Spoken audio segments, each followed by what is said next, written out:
Bismillahirrahmanirrahim. Assalamualaikum warahmatullahi wabarakatuh.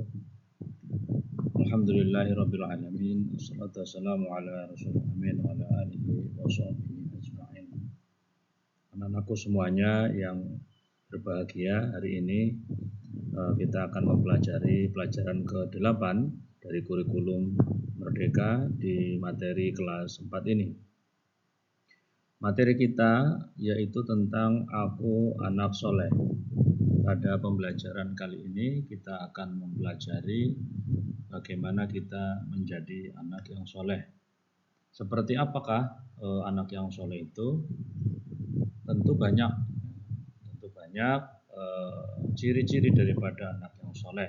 Namun pada pelajaran kali ini kita akan memfokuskan pada salam dan menolong serta menghindari sikap kemunafikan.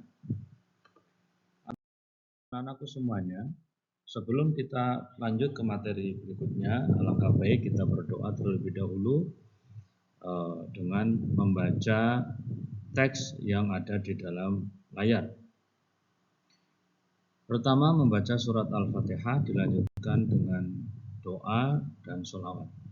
A'udzubillahi minasyaitonirrajim. Bismillahirrahmanirrahim. Alhamdulillahi rabbil alamin. Ar-Rahmanir-Rahim. Maliki yaumiddin. Iyyaka na'budu wa iyyaka nasta'in. Ihdinas siratal mustaqim. Siratal ladzina an'amta 'alaihim ghairil maghdubi 'alaihim waladdallin. Rabbi zidni 'ilma warzuqni fahma. Allahumma sholli ala Muhammad wa ala ali Muhammad. Terima kasih. Alhamdulillah kita sudah membaca doa. Semoga apa yang akan kita pelajari dijadikan ilmu yang manfaat dunia dan akhirat. Baik anak-anakku semuanya, di dalam buku kita bertadarus terlebih dahulu ya untuk menambah keberkahan materi kita kali ini. Mari kita baca bersama-sama. A'udzu billahi minasyaitonir rajim. Fadzakir in naf'atiz dzikra sayadzakkaru man yakhsha wa yatajannabuhal ashqa alladzi yaslan narul kubra thumma la yamutu fiha wa la yahya qad aflaha man tazakka wa dzakara isma rabbih fasalla. Shadaqallahul azim. Adakah di antara anak-anakku yang mengerti ini potongan daripada surat apa? Ya, betul. Ini adalah potongan dari surat Al-A'la atau Sabbihis. Baik anak-anakku semuanya, ini peta konsep yang akan kita pelajari, yaitu salam, kemudian suka menolong, dan ciri-ciri orang munafik. Mari kita baca terlebih dahulu kisah di layar. Jabir bin Abdillah mengisahkan bahwa setelah dia memeluk Islam, Nabi Muhammad SAW selalu menyambut kedatangannya dan selalu menyapa sambil tersenyum. Abdullah bin Haris pun mengisahkan bahwa dia belum pernah melihat orang yang lebih sopan daripada Nabi Muhammad SAW. Rasulullah selalu mendahului menyapa. Rasulullah menyampaikan salam ketika bertemu dengan siapapun, laki-laki, perempuan, ataupun anak-anak. Jika seseorang ingin berbicara dengannya, Nabi SAW tidak pernah berpaling dari orang itu hingga orang itu pergi. Setiap kali berjabatan tangan dengan siapapun, Nabi tidak pernah melepaskan tangan orang itu hingga orang itu sendiri yang melepaskannya. Dari cerita ini kita mendapatkan beberapa pelajaran. Di antaranya adalah bahwa Nabi suka tersenyum. Kemudian Nabi dinilai sebagai orang yang paling sopan. Kemudian mendahului sapaan, suka menyampaikan salam, tidak berpaling dan suka berjabat tangan. Hingga Jabir bin Abdillah merasa senang sekali. Karena apa? Karena setiap kedatangannya selalu disambut dengan salam dan senyum. Silakan anak-anak cermati gambar berikut ini. ada dua gambar. Yang pertama, gambar anak-anak dengan mengenakan baju adat, ada juga yang menggunakan baju muslim atau muslimah. Mereka sedang bermain. Mereka tidak, meskipun berbeda pakaian, berbeda keyakinan, namun mereka tetap saling bersatu bersama dalam permainan. Begitu juga di gambar sebelahnya, gambar 8.2. Juga anak-anak sedang bermain dengan budaya dan keragamannya. Nah, sebelum kita lanjut, Bapak ingin memberikan penjelasan tentang anak soleh. Jadi, aku anak soleh itu adalah gambaran seorang pribadi yang baik dan suka berbuat kebaikan. Akhlak yang baik disebut juga dengan akhlak mahmudah atau terpuji.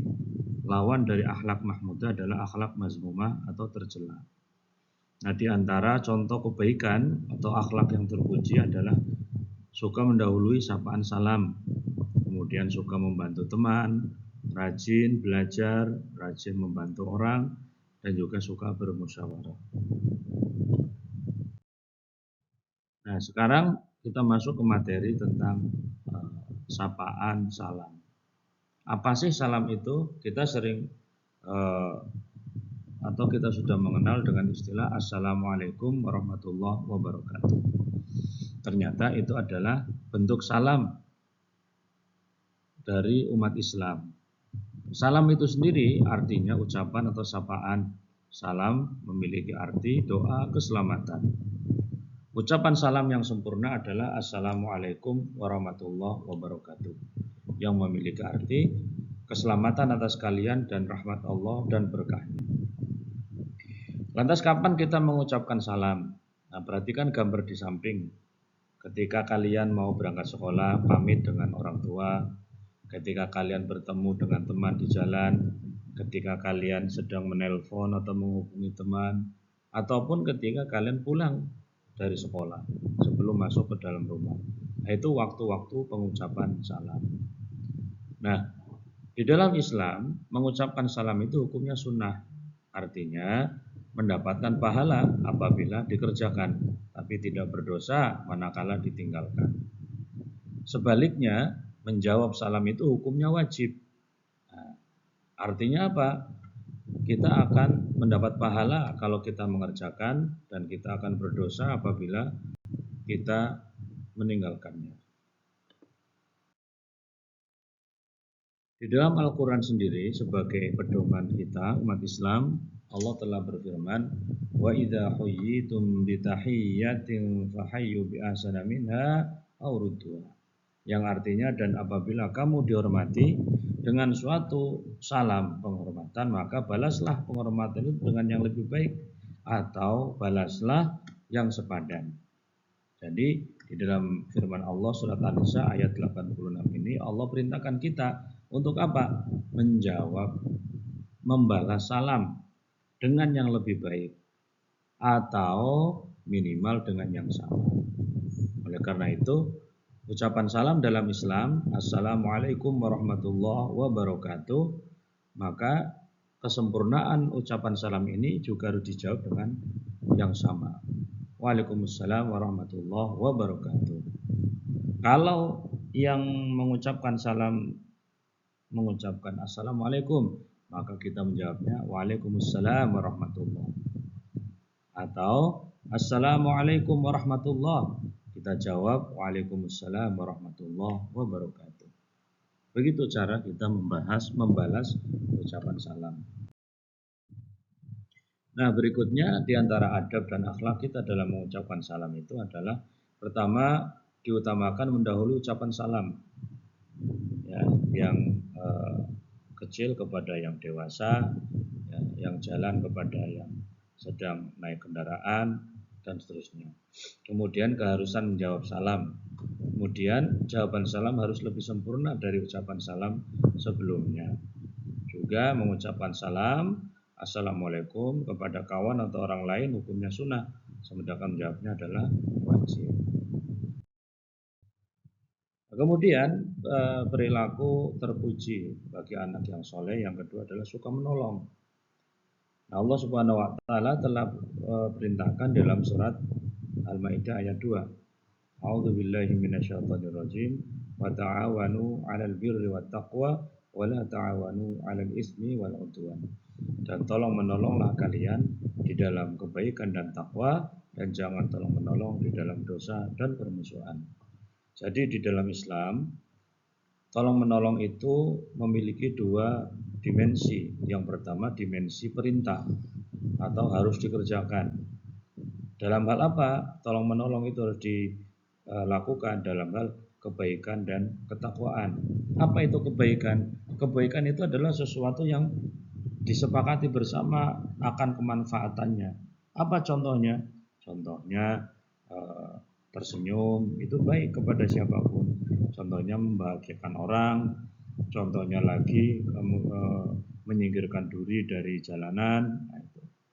Sementara ketakwaan itu adalah sebagai bentuk ketaatan kita kepada Allah atas perintahnya dan menjauhi larangannya. Apa contohnya? Yang menjalankan sholat 5 waktu, membaca Al-Quran, bersedekah, ya, itu contoh-contohnya. Mencuri, Pak, mencuri adalah perbuatan yang dilarang, maka tidak boleh dibantu, ditolong. Mencontek, Pak, mencontek adalah perbuatan curang, dilarang dalam Islam, maka tidak boleh kita bantu dan kita tolong. Jadi yang kita bantu, kita tolong adalah anak yang rajin belajar. Nah, dan dimensi yang kedua adalah larangan untuk tolong menolong dalam hal apa? Dalam hal dosa dan permusuhan. Dosa itu apa? Ya tadi mencuri, curang, gitu ya. Permusuhan itu apa? Permusuhan ya saling membenci. Kalau teman kita membenci teman kita yang lain, ya kita jangan ikut-ikutan membenci. Nah, itu maksudnya. Anak-anak silakan kalian lihat di gambar itu ada 4 gambar ya. Ada beberapa anak gambar, ada yang kena musibah, ada yang diskusi, ya, ada yang menolong jatuh. Nah, itu beberapa hal yang harus kita perhatikan. Kalau lagi ulangan ya tidak boleh kita tolong menolong dengan teman. Itu namanya kita sama-sama berbuat kecurangan. Nah, ini. Jadi ini sama dengan tadi ya penjelasannya. Nah, ini aktivitas kelompok. Silakan anak-anak coba terangkan tuh gambar 8.4, 8.5, 8.6, 8.7 apa saja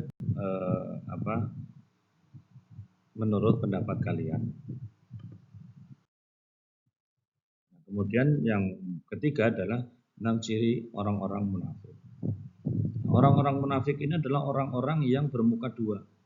Orang-orang yang satu sisi kelihatan taat, tapi sisi yang lain dia kelihatan suka berbuat dosa kesalahan.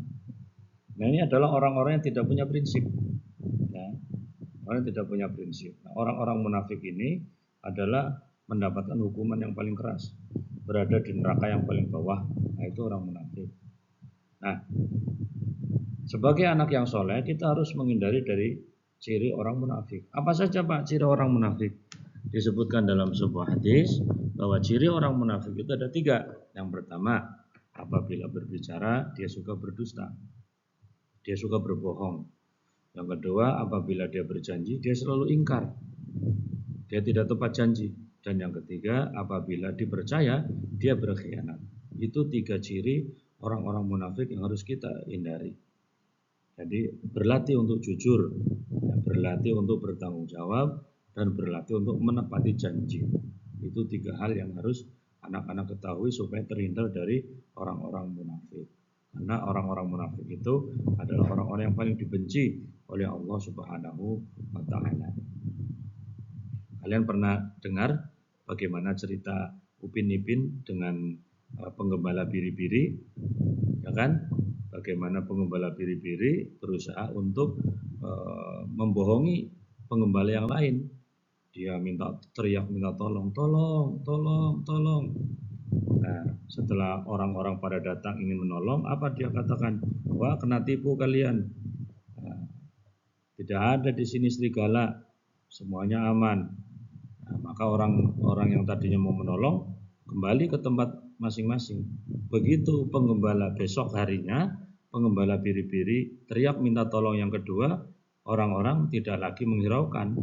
Apa kata orang-orang yang mau menolong? Biarin aja, itu suka pembohong, suka berbohong. Jadi akhirnya tidak ditolong. Padahal pada teriakan yang kedua, serigala itu datang dan memakan biri-biri penggembala tersebut. Nah, ini pelajaran penting ya untuk kita selalu berkata jujur, jangan latihan berbohong.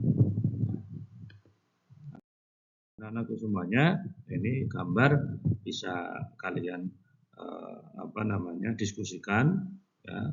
Itu gambar 8.9, 8.10, 8.11. Apa saja isi gambar tersebut ya, kalian diskusikan dengan orang tua kalian. Nah, selanjutnya tanya, kenapa itu kita dilarang untuk membantu orang, membantu teman, dan bagaimana caranya supaya kita berkata jujur, bersikap jujur, meskipun itu di ulangan, di kantin, di sekolah, dan semuanya. Nah, baik anak-anak semuanya, ini tambahan ya. Silakan kalian baca cerita tersebut dan nanti kalian tuliskan pelajaran dari kisah tersebut apa. Ini seperti cerita Jabir bin Abdullah di awal. Jadi silakan nanti kalian tuliskan apa saja. Cukup ditulis di buku tulis kalian, nanti kita akan bahas pada saat pertemuan di kelas.